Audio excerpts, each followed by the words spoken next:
आज हम EVS 1 में नया चैप्टर पढ़ेंगे, पाठ 10वां वस्त्र। हम सभी इंसानों को हमारी मूलभूत आवश्यकताओं में वस्त्र भी आता है, जो कि हमें हर मौसम से सुरक्षा देता है और हर मौसम में हम अलग अलग प्रकार के कपड़े पहनते हैं। बच्चों, हमें सबको अलग अलग प्रकार के रंग बिरंगे कपड़े पहनना बहुत ही पसंद है। तो चलिए देखते हैं आज कि हम इन कपड़ों को कैसे बनाया जाता है और कैसे ये तैयार किया जाता है। बच्चों, इस पिक्चर में देखिए, एक बच्ची छोटी सी है, पर क्या कर रही है? ये एक उत्तल लेंस के साथ एक कपड़े के टुकड़े का निरीक्षण कर रही है। तुम देख सकते हो कि इस ग्लास से वो देख सकती है कि ये धागे कैसे एक दूसरे से जुड़े होते हैं, जिससे कि कपड़ा बुना जाता है। बच्चों, आपकी मम्मी दर्जी के पास जाती है कपड़ों को सिलवाने के लिए, तो दर्जी उसे क्या करता है? उन कपड़ों को पहले काटता है और फिर कटे हुए कपड़ों को आपस में जोड़कर आपके पसंद अनुसार कपड़ा तैयार करता है। कपड़े के किनारे पर तुम्हें क्या दिखाई देता है? इस तरह के थ्रेड। तो चलो देखते हैं कि एक दूसरे पे कपड़ा फिरा के कैसे कपड़े को तैयार किया जाता है, धागे कैसे फिराए जाते हैं। इस चित्र में देखिए कि कैसे धागों को एक दूसरे के साथ बुनकर फिरोकर कपड़ा तैयार किया जाता है। लंबे धागों को बुनाई करके कपड़े को तैयार किया जाता है और इन्हीं कपड़ों को आप अपनी माप से या अपनी फैमिली में जिसके लिए भी बनवाना होता है उसके माप से आप कपड़ा तैयार करते हैं। अब देखते हैं कि धागा कैसे तैयार किया जाता है। धागे के लिए बच्चों, एक कपास का छोटा सा भाग लो और फिर उसे खींचो और फिर उसे हथेली के नीचे रखकर उसे धीरे धीरे मसलते हुए उसे एक ही डायरेक्शन में, एक ही दिशा में दबाते जाओ। इस तरह से आप देखोगे कि वो आपस में मुड़कर इस तरह से एक धागे के जैसे तैयार हो जाएंगे और इसी तरीके से बाती बनाते हुए सूत तैयार किया जाता है। पहले के समय में कपास तैयार करने के लिए, सूत तैयार करने के लिए चरखे का उपयोग होता था। आप बता सकते हो कि वो महान इंसान कौन है जिसने इस तरह के चरखे का इस्तेमाल करना हमें सिखाया? हाँ, यस, वो थे हमारे महात्मा गांधी, जिन्होंने स्वदेशी वस्तुओं को उपयोग करने का आंदोलन प्रारंभ किया और उन्होंने सूत काटकर चरखे का उपयोग करना प्रारंभ करवाया। उन्होंने पूरे देश में सूत काटने के चरखों की मंडली का निर्माण किया और स्वदेशी वस्तुओं के उपयोग हेतु संदेश दिया। अब आपको समझ में तो आ गया होगा कि चरखा कैसे चलाने की प्रक्रिया हुई और हमारे देश में स्वदेशी का चलन हुआ। तो बच्चों, आपको ये समझ में तो आ गया कि इसी धागों से कपड़ों की बुनाई होती है। पर बच्चों, आप जानते हो कि कपड़ों को बनाने के लिए जिन धागों का इस्तेमाल होता है वो दो प्रकार के होते हैं। एक होता है प्राकृतिक और दूसरा होता है कृत्रिम। प्राकृतिक घटकों के अंतर्गत कपास होता है और जूट यानी कि पटसन होता है, जो कि उगाए जाते हैं और इनसे मिलने वाले धागों को हम, देखिए बच्चों, इस चित्र को ध्यान से देखिए तो आपको समझ में आएगा। कपास से धागे तैयार किए जाते हैं, उसके अंतर्गत हम उनसे वस्त्र बनाते हैं। इसी तरह की प्राकृतिक रूप से होता है उल यानी कि ऊन। ऊन से हम स्वेटर बुनते हैं, जो कि प्राकृतिक संसाधन ही है, क्योंकि भेड़ों से मिलने वाला जो उल है यानी कि ऊन है, उस ऊन को हम अपने लिए स्वेटर बनाते हैं और उसको ठंडी के दिनों में इस्तेमाल करते हैं। फिर इसके पश्चात है सिल्क यानी कि रेशम। रेशम बच्चों, एक प्राकृतिक प्रक्रिया द्वारा ही ये धागा हमें प्राप्त होता है। रेशम का जो धागा होता है ये रेशमी कीड़ों से मिलता है, उनके पिछले भाग से, अंतःस्राव से, जो एक तरह का स्राव होता है जिसके अंतर्गत एक तरल पदार्थ निकलता है और इन्हीं तरल पदार्थों को हम रेशम के धागे के रूप में प्राप्त करते हैं और इसी से फिर ऐसे नरम, मुलायम और बहुत ही मूल्यवान कपड़े तैयार किए जाते हैं, जो कि काफ़ी विशेष माने जाते हैं। इसीलिए इस कपड़े का बोला जाता है रेशम के कपड़े। तो ये प्राकृतिक संसाधन है जिनके द्वारा हमें धागे प्राप्त होते हैं और जिससे हम विभिन्न प्रकार के कपड़ों का निर्माण करते हैं।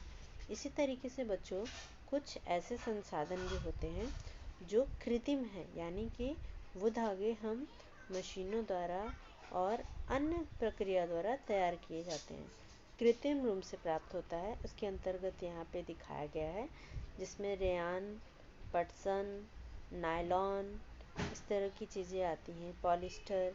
और ये सारी चीज़ें जो बच्चों, ये जो सारे धागों के नाम यहाँ पे दिखाए गए हैं, यानी कि रेयान, पटसन, नायलॉन, रेयान को और पॉलिस्टर को, ये ऐसे धागे हैं जिनको हम कृत्रिम रूप से तैयार करते हैं। यानी कि इन धागों को तैयार करने के लिए कई घटकों को मिलाकर इन धागों का निर्माण किया जाता है और फिर इन्हीं धागों की सहायता से आपके लिए विभिन्न प्रकार के वस्त्र तैयार किए जाते हैं।